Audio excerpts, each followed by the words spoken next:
How's everyone doing? Welcome to BodyBags. I'm your host, HorrorMacabreCrazy. It's Wednesday. It's my time to review a movie, and it is theme week. It is shot on video theme week. So I'm gonna be reviewing the 1982. This is a Region 2 hardbox. It's 1982. It's directed by John Wintergate. All right, this crazy movie. Oh shit. So the first sign that we get for what this movie is going to be like is it's basically reviewing cases that have happened in a house that a family by the name of last names by the name of Hoffmans lived in, and there are different cases that of all these murders and deaths happen, and none of them were solved, or they were, under investigation or something still. And anyways, fast forward some years later, I think a nephew by the name of Jim inherits the Hoffman house that all these crazy things have happened, and he inherits the house, and he's given the paperwork at an office.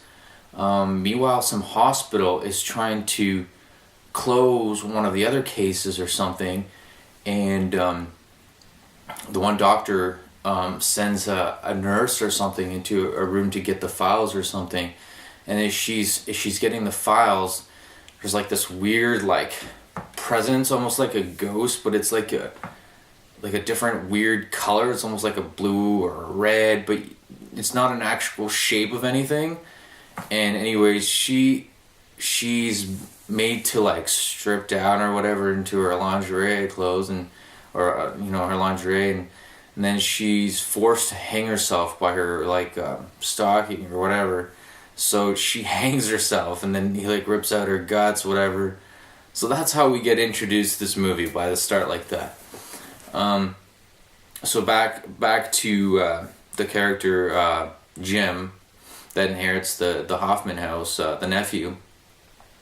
He puts an ad in the paper because I guess he wants to make some money for girls to 5 girls to rent the house for $100 a month or something like that.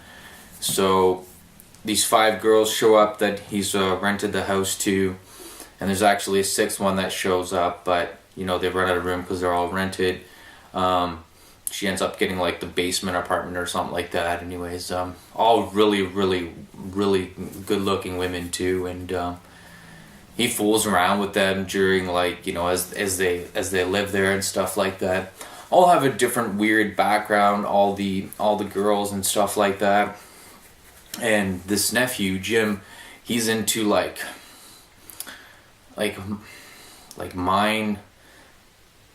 mind object power movement or whatever. He focuses on an object and he can make him move and stuff like that. He's really into stuff like that. He practices that on his spare time.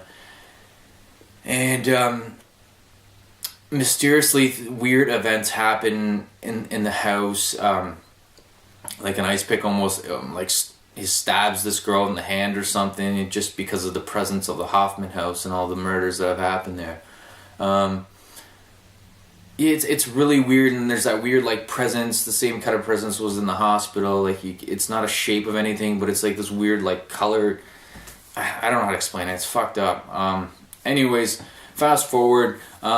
He throws a party, and obviously the girls are obviously there, and they invite some of their friends and stuff, and some weird, strange kills start happening there mysteriously. Again, they don't know how it's happening. And later on, one of the girls that's lives in the house, she actually has an interest of what Jim is about, the mind. How he makes with his mind, he makes things move and stuff like that.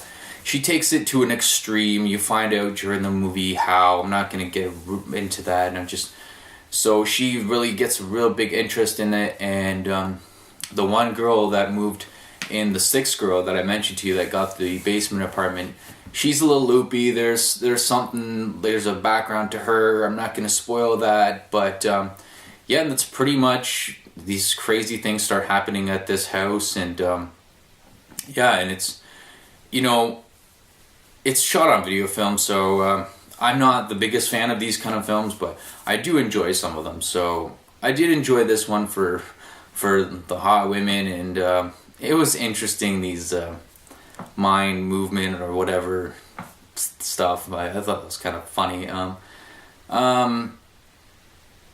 The acting was really poorly done. Like I said, probably the highlight of this was the girls in this movie. They were really attractive, so that was probably the selling point of the movie. It could have been so much more. I'd be here explaining for hours if I were to get into details and stuff like that. But all in all, it was okay. There were some funny special effects done and stuff like that. I'm gonna go ahead and give this movie 2.5 out of 5. I thought this movie was kind of weird. Like I said, for the girls and some of the cheese factor was okay. So I'm gonna give it a 2.5 out of 5. Again, that's Boarding House 1982, directed by John Wintergate, aka Bad Force. Yeah, so that's my review on Boarding House. Thanks for watching, everyone. Please comment, rate, and I'll catch you guys next Wednesday. Take care.